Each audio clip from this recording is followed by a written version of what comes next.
राधा अपने माता पिता की बहुत लाडली बेटी थी। 3 बड़े भाइयों की बहन थी। कोई भी चीज़ मांगने पर उसी वक्त उसके सामने हाजिर हो जाती थी।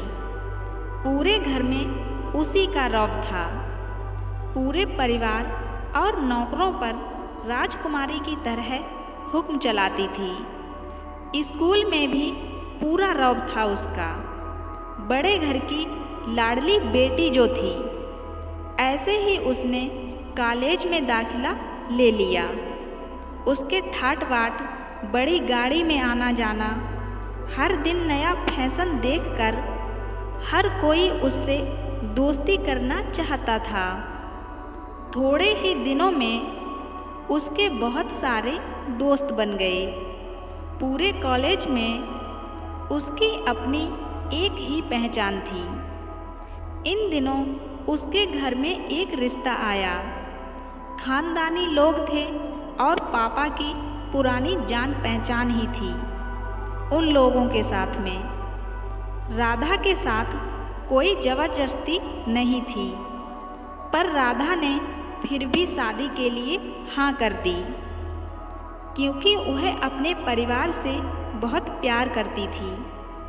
वह जानती थी कि वह लोग उसका अच्छा ही सोचेंगे। लड़के का नाम देव था। देव काफ़ी पढ़ा लिखा और समझदार लड़का था। ससुराल वाले भी बहुत अच्छे थे।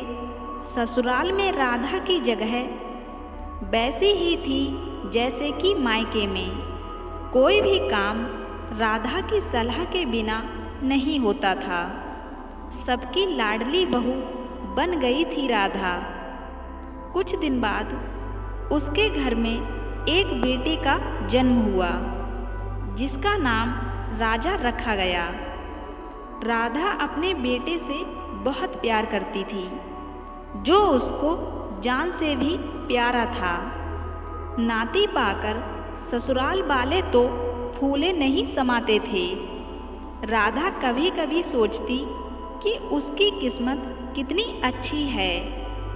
उसका हर एक अपना उसे कितना प्यार करता है। चाहे जीवन में कैसा भी समय आए, मेरे अपने हमेशा मेरे साथ ही होंगे। मैं कभी भी अकेली नहीं हो सकती हूँ। कितनी खुशकिस्मत हूँ मैं।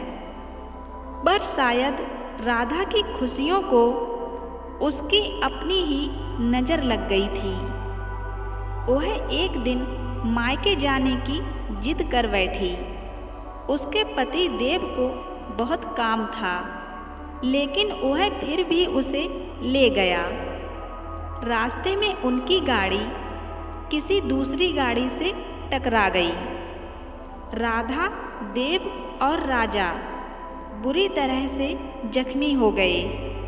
काफ़ी दिनों के इलाज के बाद देव और राजा तो ठीक हो गए, लेकिन राधा पूरी तरह से ठीक नहीं हो सकी। सिर पर चोट लगने के कारण राधा अपनी आँखों की रोशनी खो बैठी। अब राधा की किस्मत जैसे उल्टे पांव चलने लगी थी।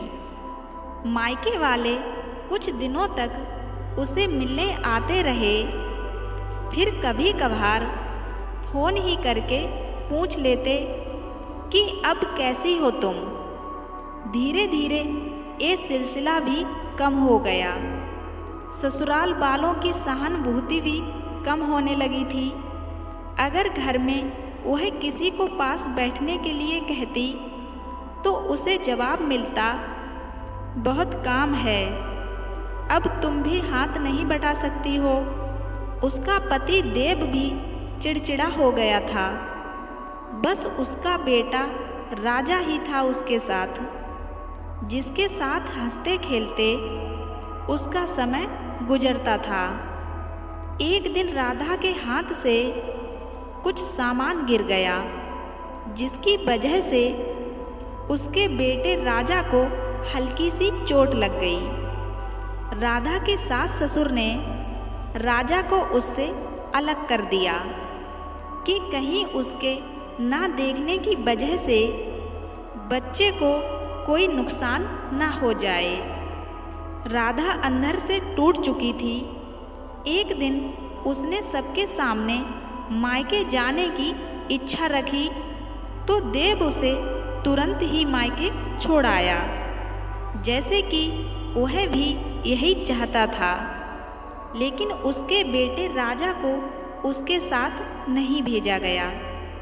राधा कभी राजा से दूर नहीं रही थी, पर अपनी कमी के कारण उसने ज़्यादा बहस नहीं की।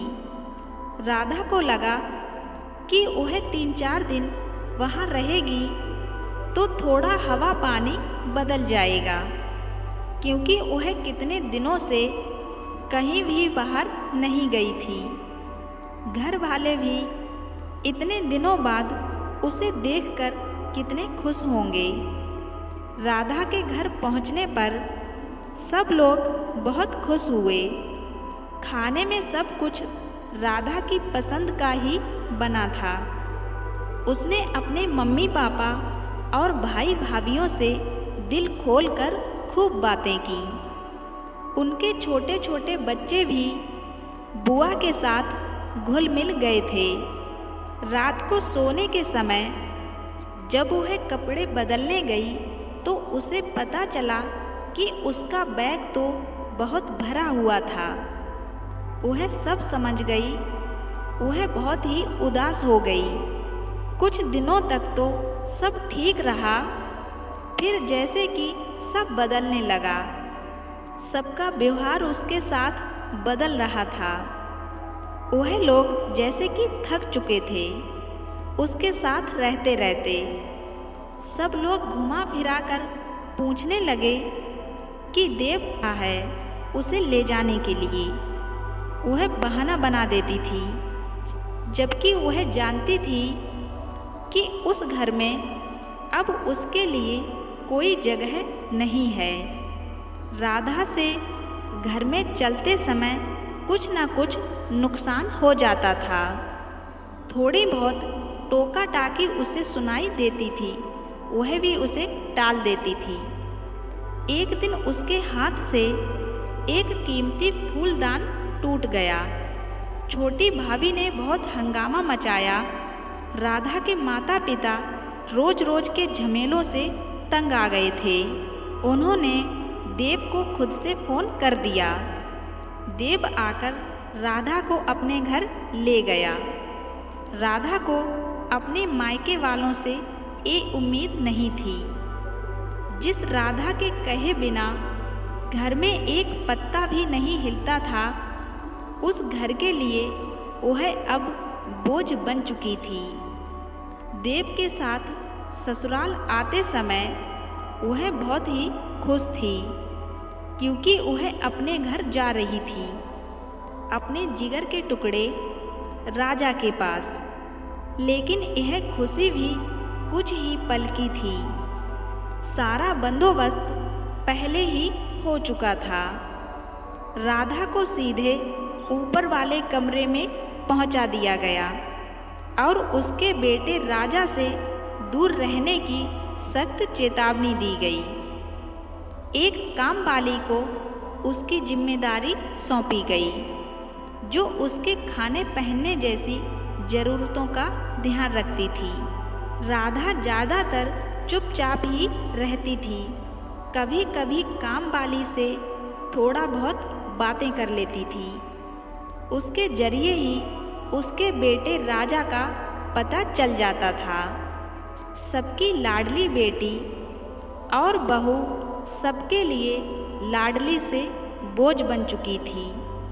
तो कहते हैं ना, अपनी किस्मत पर और अपने शरीर पर कभी भी घमंड नहीं करना चाहिए। भगवान पता नहीं कब किसके साथ कैसा न्याय कर दें। और अपनी ताकत आप खुद बनो, किसी के लिए भी बोझ कभी मत बनो। जब तक आप खुद से सक्षम हो तब तक तो सब आपके साथ हैं। अगर आपके अंदर कुछ भी कमियां आती हैं तो कोई भी आपका साथ नहीं देता है। आप सबके लिए एक बोझ बन जाते हो। किसी के ऊपर बोझ मत बनो, अपनी जिम्मेवारी खुद से उठाओ, क्योंकि इस दुनिया में कोई भी किसी का नहीं होता है। जब तक आपके हाथ पैर सलामत हैं, सब आपके साथ हैं और दुनिया की यही सच्चाई भी है। जब तक आप किसी काम के रहते हो तब तक तो सब आपके साथ हैं। जब आप किसी काम के नहीं रहते तो एक बोझ बन जाते हो। दोस्तों, यह कहानी बोझ कैसी लगी आपको कमेंट करके ज़रूर बताना, और कहानी अच्छी लगी हो तो वीडियो को लाइक शेयर ज़रूर करना। अगर चैनल पर नए हैं तो मेरे चैनल को सब्सक्राइब ज़रूर कर देना, साथ ही बेल आइकन को प्रेस करके ऑल पे क्लिक कर देना, जो ऐसी ही कहानी आपको सबसे पहले मिल जाए।